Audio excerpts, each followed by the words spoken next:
In an audition room where nobody is listening. The man in the center is on his phone. The woman beside him turned her chair away before you even started. You finish your song, but nobody cares. The man waves his hand without looking up and tells you to get out. You sit on the hallway floor with $11, a dead phone, and the wreckage of your 14th rejection this year. You are 26 years old and you have nothing. No contract, no deal, no future. But then, a man steps out of a stairwell. He tells you he heard you sing through the walls. He says you have something special. He says he can help you. But there is one condition. You need to be willing to sacrifice everything. He doesn't explain to you what that means. He leaves a card with only a number on it. He pauses in the doorway and says everyone at the top has already made the same choice. Will you? Level 2. The first ritual. 2 weeks later, you're broke and out of options. You call the number, but no one speaks. You give your address, and the line goes quiet. At midnight, a black limousine pulls up outside. The driver does not introduce himself.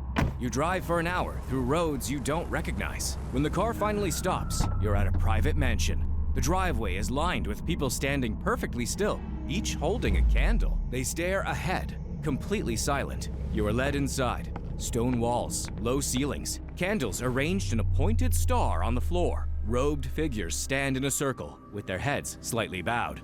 You realize that these people are not performing, they're not pretending. They are inside a ritual, and you are joining them. A voice asks if you're ready to give yourself over, if you're ready to sell your soul to the devil. You don't have a choice. You step inside the circle, and you say, yes. Afterward, you walk back to the car, and something has changed. Not in the room, but within you. You have crossed the point of no return. You've just signed a deal with the devil. Level 3. The Handler. You get a job without even applying for it. The contract is 41 pages. You sign without reading all of it. The same evening, a woman appears at your door. She shakes your hand like she already knows everything about you. Sarah is your handler. She manages which events you attend, which relationships survive, and which people you are permitted to speak to. She slides a folder across your kitchen table. Inside is a song, fully produced, mixed, and mastered. You press play, and you hear a voice that is identical to yours. The exact texture, the breath between the lines. But you never sang a single word of it. You ask her who wrote this. She tells you it doesn't matter. And so, you publish the song. Level 4. The Viral Sensation. The song drops on a Thursday. By Friday, your phone does not stop ringing. You read the number of streams every second. The numbers just keep increasing by the millions. You call your mother. She cries before you can finish your first sentence. You both sit on the floor and just stare at each other, amazed. Your face is plastered across magazine covers that you didn't even know you were photographed for. Your first headline show sells out in 11 minutes. The people who rejected you, well, they start calling. All of them. But in the middle of it, you watch your music video for the first time as a viewer rather than as an artist. And you notice it. A symbol, geometric, precise, almost hypnotic. A pointed star appearing in every single frame in one form or another. In the background, in the jewelry, in the lighting itself. You watch it 3 times before you accept that this is how things are going to be now. You are now owned by the devil.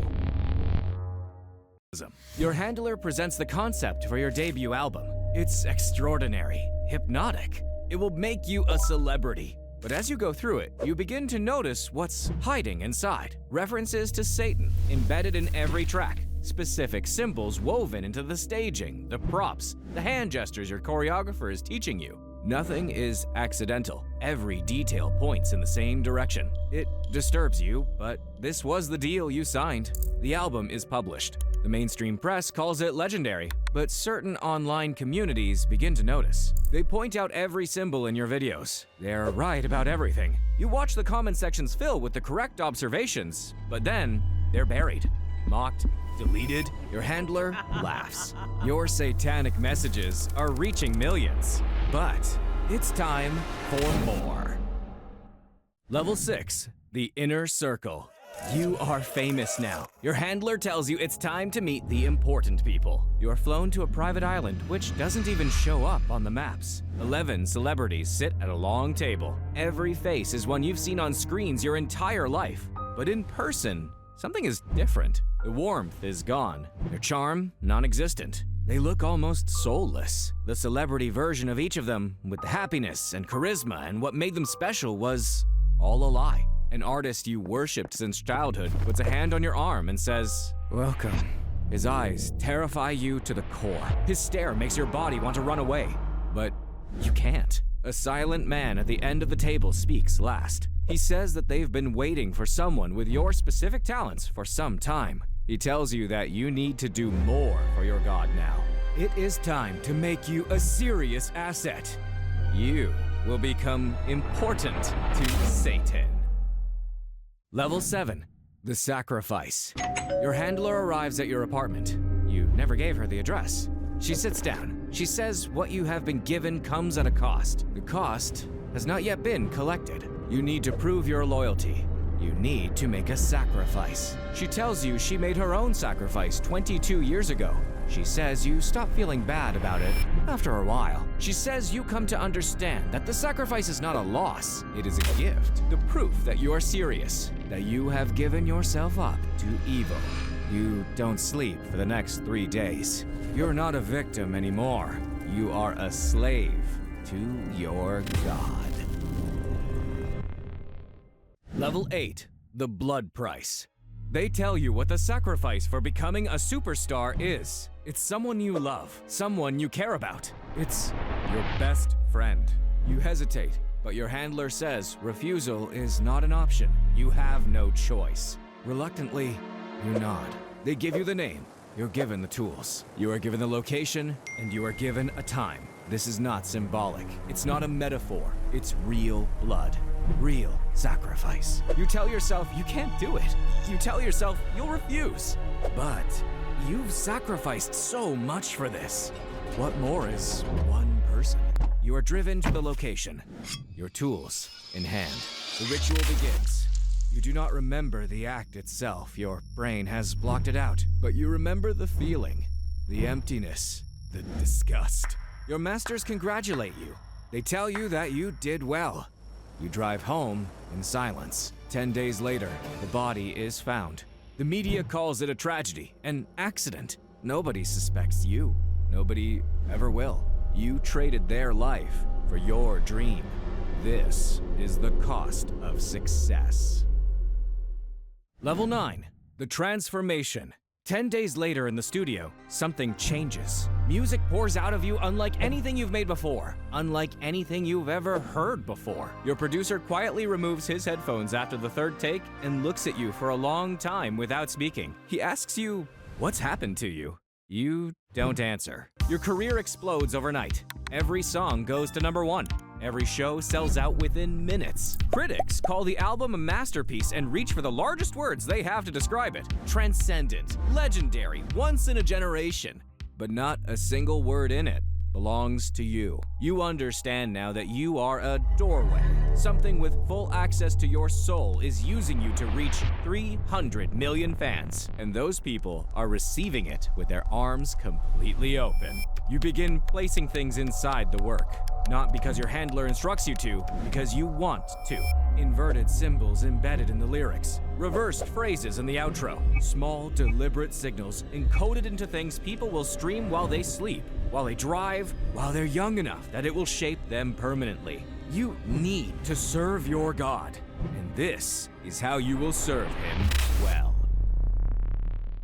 Level 10, the puppet. Your handler is pleased. She arranges a meeting with the people above her. Not handlers, not label executives, the actual leaders of the operation. The CEOs, the strategists, the politicians who appear in the news. They hand you a document. It contains everything you must do. Which ideas you are required to publicly amplify. Which cultural positions you are to signal.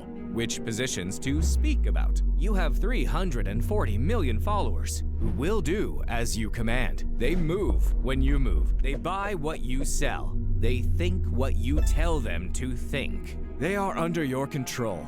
But none of it was with your skill, none of it with your talent. It was all arranged. The platform was built for you before you arrived, and it did not come for free. You've paid the heaviest price.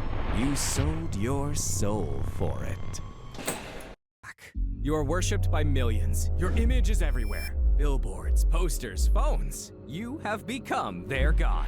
But there is a problem. Your success is attracting unwanted attention. A journalist spent 4 months building a case. He has documents, financial records. He traced your label back to the ritual where everything began. You are petrified. You could lose everything. You tell your handler. She doesn't panic. Before the story ever reaches a single reader, it's gone. Not suppressed, erased. The journalist is removed permanently. He unfortunately died in a brutal car accident. Every trace of 4 months of documented work disappears from the internet as completely as if it had never been there. Your handler tells you that the Satanists did what was necessary, a choice they would do again, no matter the cost. After all, Satan comes first. He always has. Level 12. The Awakened. At an awards night, a legendary artist is going crazy. He wants to leave. He wants to be free. He moves deliberately. He knows where the cameras are, and he navigates through their blind spots. He reaches you in a corner and puts his mouth close to your ear, saying 4 words. They can hear everything. Then, security is on him immediately, 2 men appearing as if from nowhere, and pull him away mercilessly. Within a week, the operation dismantles him completely. His reputation is destroyed by a coordinated campaign across every platform simultaneously. His streaming numbers collapse. His tour is canceled. The news says that he is unstable, that he's a bad person, that something was always wrong with him. You never see him again. You don't know with certainty what happened to him, but you know what you saw in his eyes in that corridor, and it was not insanity. It was someone who had seen everything and decided the truth was worth more than the consequences. You begin to doubt everything, but then your handler comes to speak to you. Level 13, the final offer. Your handler calls you to a basement meeting. She says there is a tier above where you are, a level so secretive that you are not permitted to know it existed until now. The people at that level have a different relationship with what you serve. Not transactional, total.